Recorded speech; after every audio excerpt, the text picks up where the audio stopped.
Les doy la bienvenida al canal Análisis Tranquilo. Les habla Boris Singhausen, 5 de enero. Hoy tendremos un episodio muy cargado, así que en este episodio Trump prácticamente llamó mentiroso a Putin y amenazó a la India con duros aranceles por comprar petróleo ruso. En el Kremlin todavía no se han recuperado del shock tras la operación de Estados Unidos en Venezuela, y el próximo objetivo de Washington podría ser Cuba, para la cual Marco Rubio ya está preparando un bloqueo naval. Y les contaré cómo Cuba, que alguna vez fue uno de los países más ricos, se convirtió simplemente en un basurero. La Casa Blanca volvió a reclamar derechos sobre Groenlandia para hacer frente a Rusia. Pero ¿para qué si Rusia ya no es enemiga? Y ahí habrá un momento sumamente interesante. Y también sobre cómo el líder supremo de Irán, Jomeini, ya ha elaborado un plan de escape de emergencia a Moscú. Mientras tanto, en la propia Rusia, el dinero para la guerra se está acabando rápidamente. De esto y mucho más hablaremos en el episodio de hoy, que estará lleno de cosas interesantes. Si es la primera vez que visitas este canal, bienvenido. Y por supuesto, suscríbete para no perderte los próximos episodios. Entonces, Donald Trump se negó a creer en las declaraciones de Putin sobre el ataque de las Fuerzas Armadas de Ucrania a la residencia de Putin en Valdai. Es decir, aquí él dijo concretamente: no creo que ese ataque haya tenido lugar. Quizás algo sucedió cerca, pero no tenía ninguna relación con esto. Bueno, se refería a la residencia. ¿Y qué está pasando entonces? Putin, de hecho, le dijo personalmente por teléfono a Trump, antes de la reunión con Volodymyr Zelensky, que su residencia había sido atacada. Lavrov dijo que un total de 91 drones atacaron. En ese momento, por cierto, Trump en parte le creyó e incluso se indignó. Pero ahora, de hecho, ya ha llamado a Putin mentiroso. No creo en ese ataque, dijo Trump. Como se dice, del amor al odio hay un solo paso. En la Casa Blanca están apuntando rápidamente a Putin como un perdedor, y a los perdedores Trump los remata a patadas. De esto hablaremos un poco más adelante. Y como Putin se atrevió a mentirle personalmente a Donald Trump, no hay por qué andarse con rodeos con esa medusa mentirosa y botoxeada. Trump amenazó a la India con nuevos aranceles por comprar petróleo ruso. Bueno, sí, ¿y qué más da a estas alturas? ¿Para qué andarse con formalidades? Estados Unidos podría aumentar los aranceles a los productos indios si Nueva Delhi no cumple con la exigencia de reducir la compra de petróleo ruso, declaró Donald Trump ayer. El primer ministro de la India es un buen tipo. Él sabe que no estoy contento y que es importante hacerme feliz, declaró Donald Trump. Podemos subirles los aranceles muy rápido, añadió Donald Trump. En general, creo que este lema de "es importante hacerme feliz" debería estar escrito por Donald Trump en algún lugar de la Casa Blanca, probablemente en la entrada de su despacho. Es importante hacerme feliz. Eso explicaría muchas cosas, pero aquí es importante entender que esta declaración que hizo Donald Trump de que podemos aumentar los aranceles, en realidad es, por extraño que parezca, en interés de la India, porque ahora Modi puede decirle a Putin con total tranquilidad: ¿ves? Tu petróleo se ha vuelto aún más tóxico. Ahora hasta el propio Donald Trump me está amenazando, todavía más peligroso. Así que vamos, haznos un descuento aún mayor. ¿Y acaso Putin tiene otra opción? Y China tampoco se va a quedar al margen. China, miren, están amenazando a la India, pronto nos tocará a nosotros también. Así que Putin, haznos un descuento aún mayor. Es decir, Modi y Xi Jinping van a torcerle el brazo a la polilla calva del Kremlin sin dudarlo. Y Rusia ya está vendiendo el petróleo prácticamente a precio de costo. Como en Rusia todavía no logran recuperarse del shock tras la operación de evacuación de Nicolás Maduro de Venezuela, la propaganda rusa simplemente no entiende cómo comentar este tema. Hoy especialmente monitoreé los medios rusos. Están como que sí, como que no, que está mal, que lo condenan y no lo condenan. En general no entienden cómo deben actuar en esta situación. Son muy cautelosos. Lo más importante es que no pueden responder a la pregunta de los patriotas Z, sus propios partidarios del mundo ruso, que les exigen responder: ¿por qué no protegieron al aliado? ¿Por qué abandonaron a Maduro? Después de todo, todos saben, por supuesto, solo los patriotas rusos lo saben, que Rusia no abandona a los suyos. Pero aquí miren lo que ha pasado. Abandonaron a Assad en Siria, apenas logró escapar. Maduro ni siquiera pudo escapar, lo sacaron de Venezuela. ¿Cómo es posible que pase esto? Si no hace mucho, Maduro estuvo en el Kremlin. ¿Cuántos miles de millones se enviaron a Venezuela en forma de créditos? ¿Cuántos créditos se condonaron antes de eso? ¿Cuántas armas se enviaron allá? Son recursos colosales. ¿Y qué hacían entonces en Venezuela esos grupos militares privados rusos que protegían a Maduro? Y todo un general ruso con sus instructores, los servicios secretos cubanos. Nadie pudo salvar a Maduro. Y saben, en Internet ya empezaron a bromear incluso los propios rusos. Es decir, bromea con que Medvedev, en respuesta, ordenó a las fuerzas especiales rusas robar una caja de vodka Stolichnaya de un kiosco cercano. Es decir, ya es una realidad. Entonces, ¿qué está pasando? Y Donald Trump no se detiene. Y ahora Cuba es la siguiente en la fila, absolutamente real. Y de nuevo empezaron a hablar de Groenlandia. Por cierto, las cosas van en serio con Cuba. Marco Rubio tiene allí una historia personal. Les contaré sobre eso un poco más adelante. Allí hay una disputa basada simplemente en una historia personal sobre Groenlandia. Es decir, Donald Trump, al parecer, le ha tomado el gusto, se ha entusiasmado, como se suele decir, y volvió a amenazar a Venezuela al mismo tiempo, ya al nuevo gobierno, y declaró sus derechos sobre Groenlandia. Es decir, Donald Trump dijo que la vicepresidenta de Venezuela pagará un alto precio si sus acciones no complacen a Estados Unidos. Esto es con lo que empezamos. Es importante hacerme feliz. Anteriormente, el secretario de Estado Rubio declaró que continuaría el bloqueo marítimo a Venezuela si las autoridades del país no toman las decisiones necesarias. Además, Trump declaró que Estados Unidos necesita nuevamente el control sobre Groenlandia por razones de defensa. Cita, realmente necesitamos Groenlandia. Aquí la cita es muy importante, tal como fue formulada. Absolutamente necesitamos Groenlandia. Groenlandia está rodeada de barcos rusos y chinos. La necesitamos para la defensa, dijo Donald Trump. Y aquí aún echaron más leña al fuego. La esposa del subjefe de gabinete de la Casa Blanca, Stephen Miller, Katie Miller, publicó una imagen del mapa de Groenlandia pintada con los colores de la bandera estadounidense y acompañó esa imagen con la palabra pronto. Saben, creo que todos han visto esa imagen, esa noticia. Pero es la esposa del subjefe de gabinete. Así es la suerte de las familias de los funcionarios. Pero en realidad el marido no es responsable por su esposa. Es decir, igual que la esposa no es responsable por el marido, por cierto. Si no está infringiendo la ley, que escriba lo que quiera sobre reptilianos, no sé, sobre civilizaciones subterráneas, si eso no infringe la ley. Sin embargo, la ley es la ley, pero la institución de la reputación no ha sido abolida. Aunque, en mi opinión, por cierto, a juzgar por los últimos acontecimientos, la institución de la reputación pronto desaparecerá por completo. Por ejemplo, yo recuerdo bien, ahora va a haber un pequeño flashback histórico. Recuerdo muy bien cómo la esposa del presidente ucraniano Yanukovych, que en ese entonces aún no había huido, contaba desde el escenario, seguramente lo recuerdan, cómo en el Maidán los estadounidenses repartían naranjas inyectadas y botas de fieltro. Entonces, ¿qué son las naranjas inyectadas para quienes nos ven desde otros países? Ella subió al escenario, la esposa de Yanukovych, esto fue en Donetsk, cuando Rusia aún no lo había ocupado, y declaró que allí en el Maidán, en el anterior, en el Maidán naranja, resulta que las botas de fieltro estadounidenses estaban llenas de veneno. Es decir, los estadounidenses trajeron botas de fieltro a los manifestantes por alguna razón, probablemente con el logotipo de la Casa Blanca, no sé cómo determinó que eran estadounidenses. Y hay montones de naranjas tiradas por ahí, declaró la esposa de Yanukovych. Las naranjas no son normales, sino que están impregnadas con sustancias prohibidas, y suena música relajante.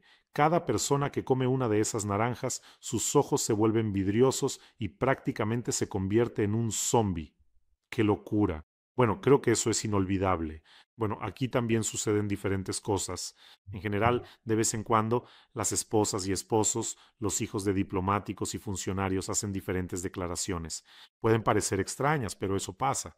Y en respuesta, por cierto, a la publicación de un mapa de Groenlandia con los colores de la bandera estadounidense, el diplomático danés Jesper Miller Sensen declaró que Dinamarca espera de Estados Unidos un respeto total a su integridad territorial y recordó, lo cual es un recordatorio absolutamente pertinente, que Estados Unidos, Dinamarca y, por supuesto, Groenlandia son miembros de la OTAN. Es decir, si quieren defender dentro del marco de la OTAN, nadie les impide hacerlo. Escuchen, se me acaba de ocurrir un plan simplemente genial. O sea, si Donald Trump necesita Groenlandia para defenderse de Rusia, quizás entonces habría que eliminar la raíz del mal. Acaba con Rusia y no tendrás que defenderte de ella ni reclamar Groenlandia. Además, ahora es un momento perfecto. Difícilmente se presentará otra oportunidad así en el futuro cercano.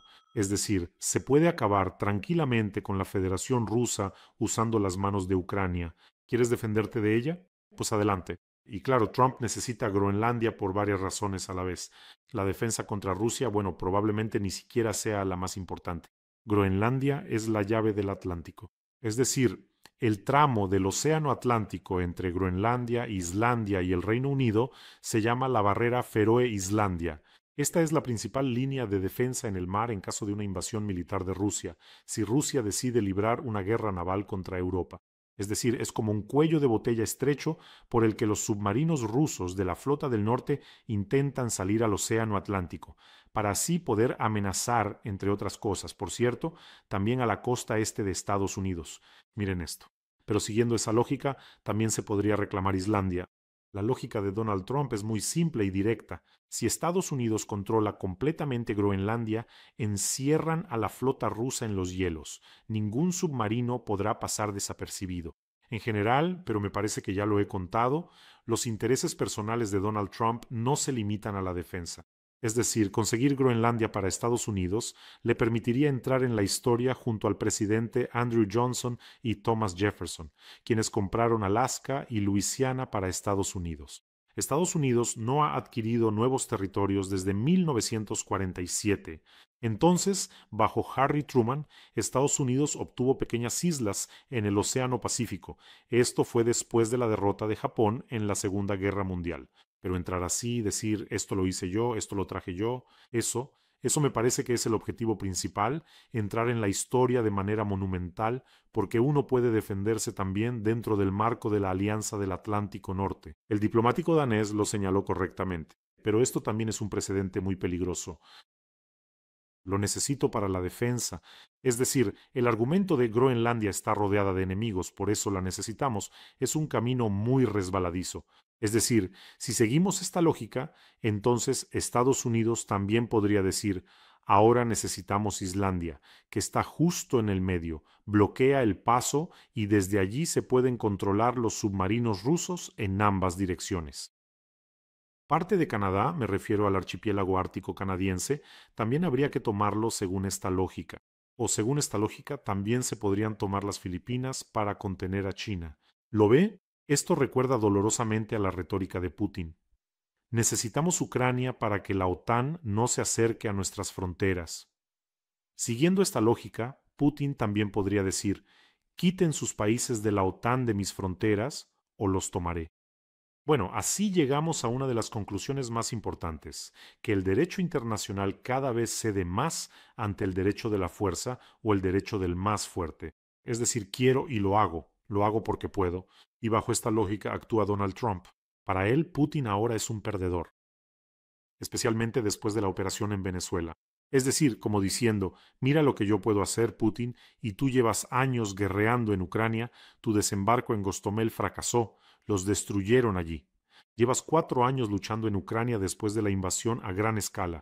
Desde 2014 intentas ocupar parte de Ucrania, y mi desembarco se llevó a Maduro en cuestión de horas. Y aquí no voy a hablar ahora de la diferente naturaleza de esa resistencia, que en Venezuela nadie salió en defensa de Maduro, por cierto, hasta ahora, mientras que en Ucrania los rusos fueron recibidos con fuego intenso, cócteles Molotov, odio, es decir, son historias completamente diferentes. No estoy hablando de eso ahora, sino de que a Trump no le gustan los perdedores y constantemente le recuerda al perdedor que es un perdedor.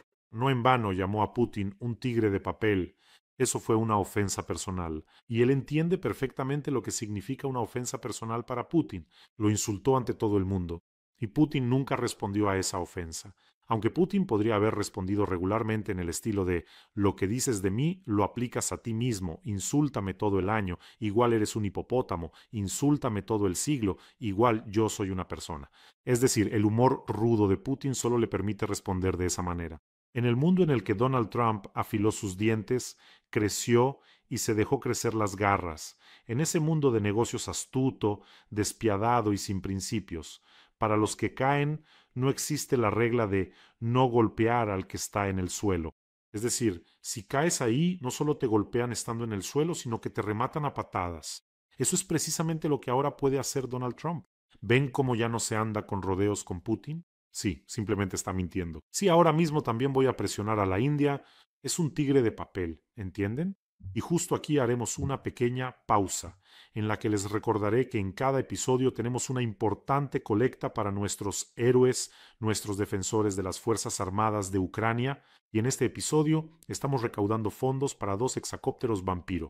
Son drones enormes, realmente grandes, gigantescos, para la 101ª Brigada, que está defendiendo en la dirección de Donetsk. Los vampiros, o como también los llaman, Baba Yaga, son una verdadera pesadilla para los ocupantes rusos. Se les llama Baba Yaga o vampiro porque por lo general este dron llega de noche y les hace pasar un infierno a los rusos, destruye a los ocupantes, los deja apilados. Por eso los rusos le temen tanto a estos drones. Y si por la noche escuchan el característico zumbido de este dron, simplemente salen corriendo como cucarachas hacia las esquinas. Bueno, los que alcanzan a hacerlo. Por eso es la artillería pesada del cielo, y en manos de los profesionales de la 101ª Brigada es un arma terrible para los rusos. Y ahora miren el video para ver cómo son estos drones.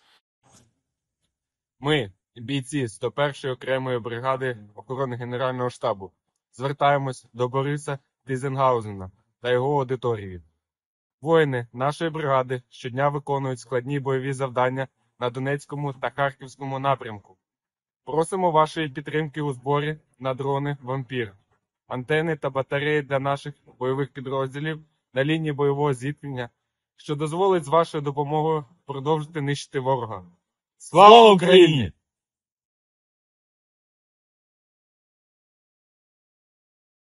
Ayudemos a nuestros defensores, a nuestros titanes que en un frío y helada intensos están conteniendo ahora a esta enorme horda rusa. No solo los contienen, sino que contraatacan y destruyen a los ocupantes. Y los vampiros, bueno, esto es una inversión, y una inversión garantizada en que una cantidad significativa de ocupantes nunca más pisará suelo ucraniano. El enlace para donar está en la descripción de este video. Allí hay Mono, hay Privat y PayPal para quienes quieran ayudar desde el extranjero, y nuestra ayuda a nuestros defensores es ahora sumamente necesaria. Siempre les digo un enorme gracias de mi parte y de parte de cientos y cientos de nuestros soldados a quienes ya hemos ayudado. Ayudémosles. Y así, mientras Donald Trump empieza poco a poco a darle patadas a Putin, Trump todavía tiene un digno oponente. En este momento es China. Es decir, Rusia ya está al margen, pero China es algo serio. Es decir, para Estados Unidos, Rusia es como una gasolinera con un garrote nuclear, gobernada por paranoicos de la KGB, imperialistas, desconectados de la realidad, y China es un competidor sistémico, duro y peligroso. Putin está perdiendo influencia a una velocidad increíble. Uno tras otro caen los regímenes de sus aliados, a quienes Rusia apoyó durante décadas. Y tengo la sensación de que hay otro régimen en la fila, un régimen que Rusia apoyó de manera sistemática. Me refiero a Cuba.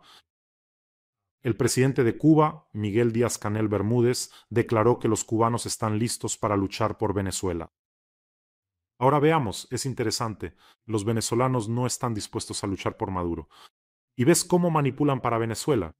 En este caso se trata de Maduro, cita, el acto de terrorismo de Estado que acaba de ocurrir en Venezuela, el secuestro de Maduro, gracias. Se trata de una escandalosa violación del derecho internacional. Este no es tu patio trasero. Nos negamos a reconocer la doctrina Monroe. Esta es la doctrina sobre la dominación de Estados Unidos en el hemisferio occidental. Por Venezuela y Cuba estamos dispuestos a dar incluso nuestra sangre y nuestras vidas, declaró Bermúdez. Como se dice por Maduro y el barrio, disparo a quemarropa. Mejor con Maduro en bicicleta que con demonios en un Mercedes.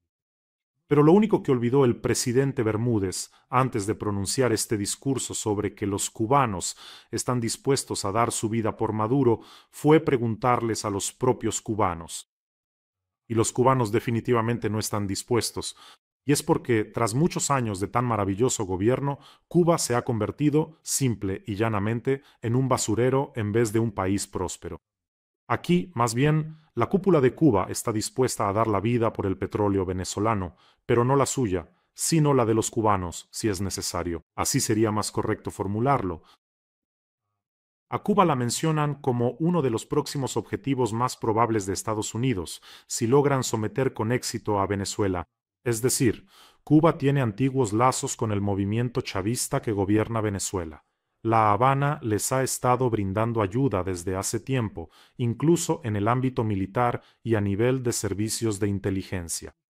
A cambio, Caracas suministra petróleo a los cubanos, es decir, allí trabajan mediante trueque. Por eso, evitar que Venezuela pase a la zona de intereses estadounidense es ahora el objetivo más importante para Bermúdez. Es decir, en esencia, si él no lo hace, este régimen simplemente caerá en cuestión de unos meses, bueno, tal vez aguante un año o año y medio como máximo. De lo contrario, los estadounidenses realmente podrían intentar cambiar el poder también en Cuba, sobre todo porque Cuba es mucho más vulnerable militarmente que Venezuela. Y aquí aparece un material muy interesante en el Washington Post sobre qué exactamente. Marco Rubio jugó uno de los papeles clave en el derrocamiento de Maduro, y ahora Marco Rubio insinúa que el régimen también podría ser reemplazado en Cuba. Estados Unidos ya ha declarado abiertamente que asume la gestión de Venezuela durante el cambio de régimen político, y posiblemente la persona que supervisará esta dirección será Marco Rubio. Marco Rubio tiene raíces cubanas y es muy firme en su postura contra los regímenes comunistas de Cuba y el régimen socialista de Venezuela. Además habla español con fluidez. Tiene vínculos sólidos con líderes latinoamericanos de la oposición, por lo que es la figura más adecuada para dirigir la transformación del país. Además, Rubio insinuó a los periodistas que Cuba, de donde huyeron sus padres en su momento, también podría convertirse en un objetivo potencial para Estados Unidos. Cito: uno de los primeros requisitos para quien gestione los asuntos en Venezuela debe ser el cese de cualquier apoyo a Cuba, ya que Cuba desestabiliza la situación y obstaculiza la consecución de un resultado positivo. Es interesante que los padres de Marco Rubio huyeron de Cuba varios años antes de la llegada al poder de Fidel Castro, es decir, no son refugiados clásicos del comunismo, pero ya no pudieron regresar a su tierra natal. En general, hay una historia muy interesante de relaciones entre Cuba y Venezuela. En esencia, si ahora se corta la ayuda de Venezuela a Cuba, entonces Cuba simplemente, el gobierno cubano, no podrá existir. Allí se produciría un colapso en cuestión de meses. Es decir, la relación es la siguiente: petróleo a cambio de cerebros. Un trueque así. Venezuela suministra petróleo a Cuba. Cuba envía médicos a Venezuela, representantes de los servicios de inteligencia, asesores militares y así sucesivamente.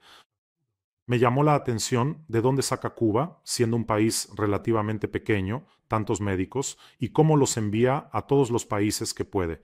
Resulta que en su momento fue un programa de Fidel Castro llamado El Ejército de las Batas Blancas. Es decir, lo importante era formar una gran cantidad de médicos y luego, por así decirlo, alquilarlos a los países vecinos, porque siempre hay escasez de especialistas calificados, y por estos especialistas los gobiernos de esos países pagaban a Cuba. Eso es todo. Así que el ejército de las batas blancas, así es como fue.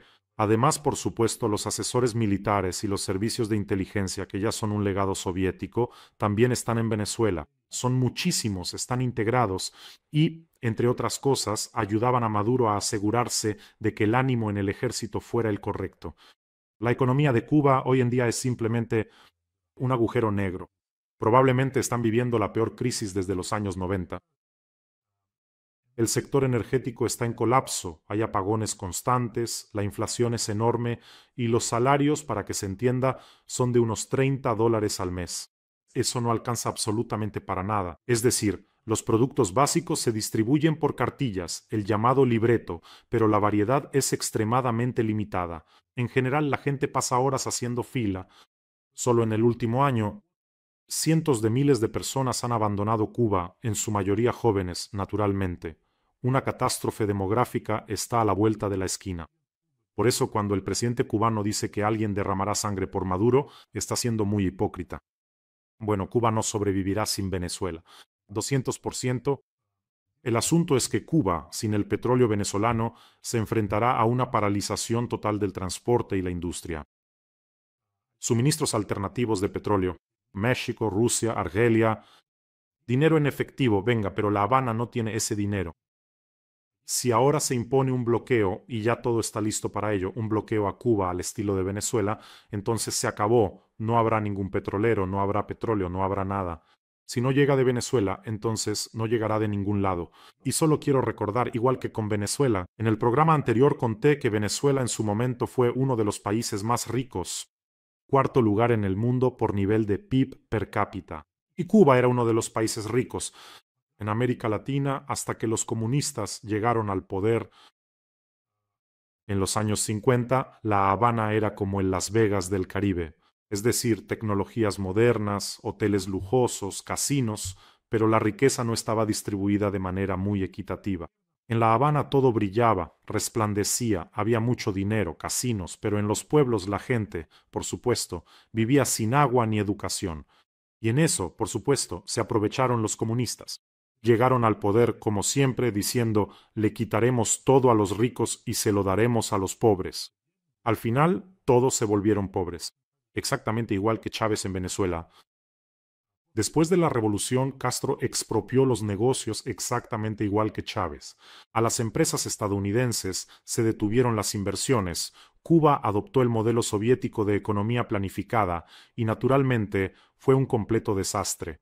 El país se acostumbró a vivir a costa de subsidios, primero de la URSS, luego de Venezuela, sin haber aprendido a producir nada más que azúcar, cigarros y ron, y pensaron que podrían seguir viviendo así. Pero por cierto, un dato interesante, cuando llegaron los comunistas dijeron vamos a repartir todo, pero hasta 1959 en La Habana había más cines que en Nueva York, y el nivel de posesión de televisores era uno de los más altos del mundo. Es decir, vivían muy bien, muy bien. En general, Marco Rubio odia ferozmente al régimen cubano. Él considera que los comunistas le arrebataron a su familia su patria, y así es. Y ahora se le ha presentado la oportunidad de acabar por completo con ese régimen, y ahora, por supuesto, está listo. En sus memorias, confesó que de niño soñaba con liderar el ejército de emigrantes cubanos para derrocar el régimen de Castro. Y hay otro punto importante. El hecho es que la carrera de Rubio se construyó sobre el apoyo de la diáspora cubana en Florida. Es decir, eso también hay que reconocerlo. Un tributo. Por cierto, no olviden suscribirse a este canal. Aquí no solo luchamos contra la propaganda rusa, sino que también cubrimos noticias mundiales. Así que suscríbanse, veamos cuántos somos. Y si Marco Rubio lleva a cabo su plan, Cuba se enfrentará a una crisis de proporciones colosales. Rubio probablemente apuesta a que esto provocará un levantamiento masivo o una división dentro de las élites cubanas que entregarán el régimen a cambio del levantamiento de las sanciones. Por cierto, en Cuba hay un modelo muy interesante. Todo el negocio, prácticamente todo, está bajo el control de los militares. Es decir, ellos han tomado el control de prácticamente todos los negocios y a mí por alguna razón me parece que cuando regresen las empresas estadounidenses, cuando vuelvan las inversiones a Cuba, por alguna razón creo que la vida para la gente común se volverá mucho más fácil. Esa es mi opinión. Pero en este caso, me parece que nadie tiene la intención de evacuar a nadie en helicópteros. Y decidí entrar, aunque puedo estar equivocado, ya saben, con Donald Trump. Tal vez ahora le guste la idea y empiece a evacuar en helicópteros a todos los que pueda. Creo que habría que empezar con Kim Jong-un, con Putin. Empiecen por ahí, y entonces todo el mundo dirá gracias, garantizado. Premio Nobel. Yo seré el primero en firmar. Seré el primero en decírselo solo a Donald Trump. Este año den el premio Nobel. Entré a leer si los rusos ahora planean salvar al régimen cubano después de Maduro y después de Assad. No, no lo planean. Por lo visto ya han descartado a Maduro, igual que a Assad en Siria. De inmediato empezaron allí en Siria a tender puentes con el nuevo gobierno sirio, ¿recuerdan? Pero debido a que Putin se negó a entregar a Assad, el diálogo no funcionó. Y como se dice, ni con Cuba, ni con Venezuela, ni con Siria. Además, el Times publica un artículo sobre el ayatolá de Irán, quien preparó un plan de fuga a Moscú en medio de las protestas masivas. Las protestas masivas en Irán no cesan, y el líder supremo de Irán, Ali Jamenei, ha elaborado un plan de evacuación. Si las autoridades no logran sofocar las protestas masivas, él huirá. Como ya entendieron, a Moscú, no sé, Putin. Allí pronto va a reunir a todos esos Pokémones, una colección. Según un exagente de inteligencia israelí que huyó de Irán tras la revolución islámica, Jamenei planea escapar a Moscú, ya que no tiene otro lugar a donde ir. El propio ayatolá admira a Putin y cree que la cultura iraní es similar a la rusa. No se sabe en qué aspecto se parecen, pero por alguna razón da la impresión de que va a huir precisamente hacia allá. Mientras leía las reacciones cautelosas de los rusos y de los propagandistas rusos, me encontré con una noticia que no pude dejar pasar. Creo que a ustedes también les va a gustar. En Rusia se está formando una civilización especial que se volverá atractiva para la mayoría de los países del mundo. Así lo declaró el patriarca de Moscú y de toda Rusia, Kirill. Bueno, una civilización especial, como ven, algo especial. ¿Y si se llevan esa civilización especial suya? Así junto con Putin se la llevan a alguna galaxia especial y entonces el mundo entero estará mejor. Llévense a Kim Jong-un con ustedes, llévense a todos los demás desquiciados que sueñan con desarrollar más armas nucleares, quienes no sueñan con hacer feliz a su pueblo, sino con fabricar más misiles. Llévenselos. No estamos en contra de que sean una civilización especial, no estamos en contra de su camino especial, pero que sea en alguna galaxia vecina. Y qué maravilloso sería eso. Bueno, cuídense, cuiden a sus seres queridos, suscríbanse a este canal y les pido mucho, ayudemos a nuestra 100ª brigada, a nuestros defensores. Su ayuda les es muy necesaria. Y recuerden, juntos somos una gran fuerza. El enlace para donar está en la descripción de este video. Que tengamos todos un día tranquilo y gloria a Ucrania.